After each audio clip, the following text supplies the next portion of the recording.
There's a quote that says, "I hate who steals my solitude without in exchange offering me true company." And I really relate to this quote because during postpartum, I didn't need people who would tell me how to become a mother. I needed people who would let me become one.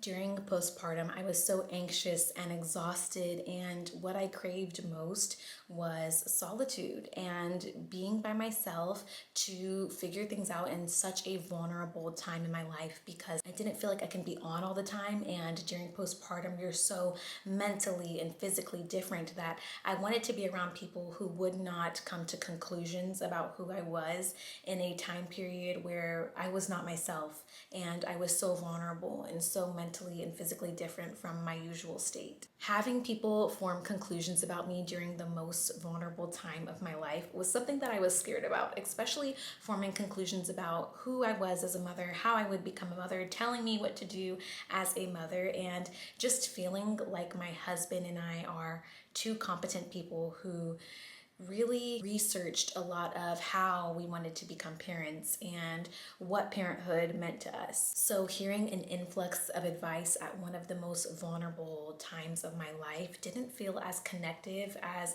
people probably thought it would be, and wasn't what I needed in a place where I was craving solitude or true company. It not only didn't feel connective, but it also felt like one more thing that I had to process or defend or politely respond to when I just didn't have the energy to do that.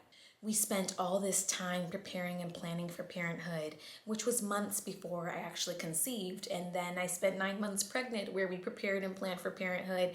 And then you're so exhausted by the time that you give birth that the last thing you want to hear is almost things that are kind of insulting to my intelligence. Like, of course, I already thought of these things with my husband and prepared and planned for these things that we want to do. So please help me as I'm drowning and listen, connect, carry some sort of emotional or physical load instead of just adding more on my plate to process.